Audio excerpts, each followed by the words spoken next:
Welcome back literature മീസ്. Admission അപ്ഡേറ്റ്സുകൾക്കും ക്ലാസ്സുകൾക്കും നോട്ട്സുകൾക്കുമായും ചാനൽ സബ്സ്ക്രൈബ് ചെയ്യുക.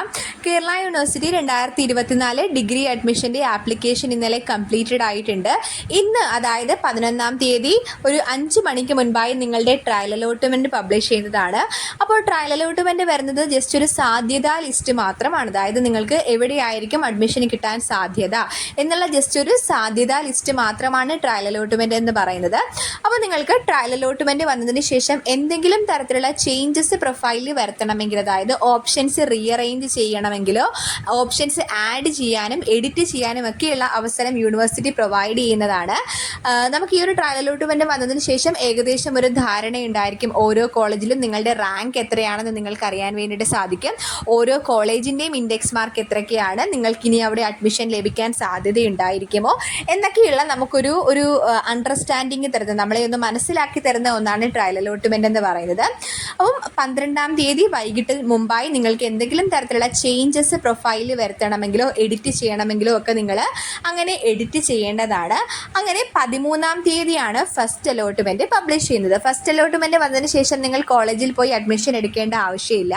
ഫസ്റ്റ് അലോട്ട്മെന്റ് വന്നതിന് ശേഷം നിങ്ങൾ ഓൺലൈനായിട്ട് ഫീസ് പേ ചെയ്യുക. നേരത്തെ നമ്മളൊരു 700 രൂപ സബ്മിറ്റ് ചെയ്തിട്ടുണ്ടായിരുന്നത് അത് അപേക്ഷാ ഫീസാണ്. ഇത് അലോട്ട്മെൻറ്റ് ഫീസാണ്. അപ്പം അലോട്ട്മെൻറ്റ് ഫീസ് 13-ാം തീയതിക്കും 17-ാം തീയതിക്കും ഇടയിൽ തന്നെ പേ ചെയ്യാൻ വേണ്ടിയിട്ട് ശ്രമിക്കുക. കമ്പൽസറി ആയിട്ട് പേ ചെയ്യേണ്ടതാണ്. നിങ്ങൾ ഫീസ് പേ ചെയ്തില്ല എങ്കിൽ നിങ്ങളുടെ അലോട്ട്മെൻറ്റ് ക്യാൻസലായി പോകും. പിന്നെ നിങ്ങൾക്ക് ആ കോളേജിൽ ജോയിൻ ചെയ്യാൻ വേണ്ടിയിട്ട് കഴിയില്ല. പിന്നെ നിങ്ങളെ അവസാനത്തെ അലോട്ട്മെൻറ്റിൽ മാത്രമേ പരിഗണിക്കുകയുള്ളൂ. അപ്പോൾ മാക്സിമം നിങ്ങൾ കോളേജസ് ഇഷ്ടപ്പെട്ടാലും ഇഷ്ടപ്പെട്ടില്ലെങ്കിലും നിർബന്ധമായും തന്നെ ഫീസ് അടയ്ക്കാൻ വേണ്ടിയിട്ട് ശ്രമിക്കുക. SSC ST കാൻഡിഡേറ്റ്സിന് 930 രൂപയും 930 റുപ്പീസും മറ്റ് ജനറൽ കാൻഡിഡേറ്റ്സിന് 1850 രൂപയുമാണ് ഫീസായിട്ട് പേ ചെയ്യേണ്ടത്. ഓൺലൈനായിട്ടാണ് പേ ചെയ്യേണ്ടത്. അപ്പോൾ നിങ്ങൾ നേരത്തെ ആപ്ലിക്കേഷൻ സബ്മിറ്റ് ചെയ്ത ആ ഒരു 500 700 എന്തോ ആയിരുന്നു എമൗണ്ട്, ആ ഒരു എമൗണ്ടിൻ്റെ ഫീസിൻ്റെ റെസിപ്റ്റും അതുപോലെ ഇപ്പോൾ നിങ്ങൾ ഫീ ചെയ്ത അഡ്മിഷൻ ഫീസിൻ്റെ റെസിപ്റ്റും നിങ്ങൾ ഡൗൺലോഡ് ചെയ്ത് വെക്കേണ്ടതാണ്. കോളേജിൽ നിങ്ങൾ ജോയിൻ ചെയ്യുന്ന സമയത്ത് ഈ 2 റെസിപ്റ്റുകളും നിങ്ങൾ സബ്മിറ്റ് ചെയ്യേണ്ടതായിട്ടുണ്ട്.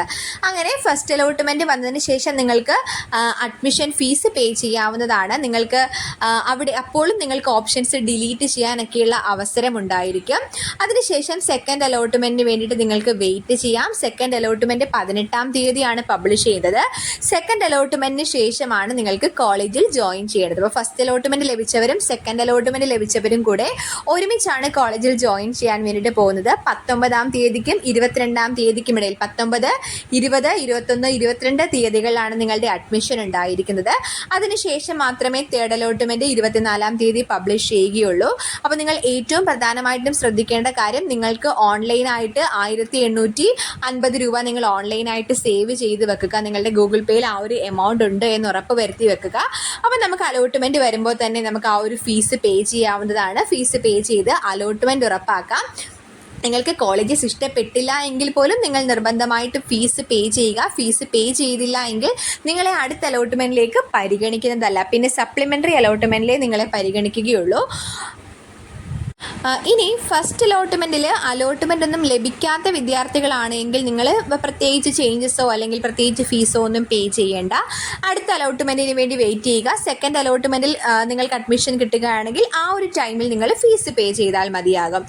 തേർഡ് അലോട്ട്മെൻറ്റിലാണ് കിട്ടുന്നതെങ്കിൽ അപ്പോൾ പേ ചെയ്താൽ മതി. അപ്പോൾ അങ്ങനെ എപ്പോഴാണോ അഡ്മിഷൻ ലഭിക്കുന്നത് ആ ഒരു ടൈമിലാണ് നമ്മൾ ഈ ഒരു അഡ്മിഷൻ ഫീസായിട്ടുള്ള എമൗണ്ട് പേ ചെയ്യേണ്ടതായിട്ടുള്ളത്. അപ്പം ഇത്രയും കാര്യങ്ങളാണ് നിങ്ങൾ ട്രയൽ അലോട്ട്മെൻറ്റിന് മുൻപായിട്ട് ശ്രദ്ധിക്കേണ്ടത്. ഫീസ് പേ ചെയ്യാൻ വേണ്ടിയിട്ട് മറക്കാനേ പാടില്ല. കാരണം പിന്നെ നിങ്ങൾ എപ്പോഴെങ്കിലും അലോട്ട്മെൻറ്റിൽ പരിഗണിക്കില്ല ഈ ഒരു ഫീസ് നിങ്ങൾ അലോട്ട്മെൻറ്റ് ലഭിച്ചിട്ട് പേ ചെയ്തില്ല എങ്കിൽ. അതുകൊണ്ട് അത് ശ്രദ്ധിക്കുക. ട്രയൽ അലോട്ട്മെൻറ്റ് വന്നതിന് ശേഷം വേണ്ടാത്ത ഓപ്ഷൻസ് ഒക്കെ മാക്സിമം റിമൂവ് ചെയ്യാൻ വേണ്ടിയിട്ട് ശ്രമിക്കുക. നിങ്ങൾക്ക് വേണ്ട കോളേജസ് മാത്രം അറേഞ്ച് ചെയ്യാൻ വേണ്ടിയിട്ട് നോക്കുക. അപ്പം ഇത്രയൊക്കെയുള്ളൂ. എന്തെങ്കിലും തരത്തിലുള്ള ഡൗട്ട് ഉണ്ടെങ്കിൽ താഴെ കമൻറ്റ് ചെയ്യുക.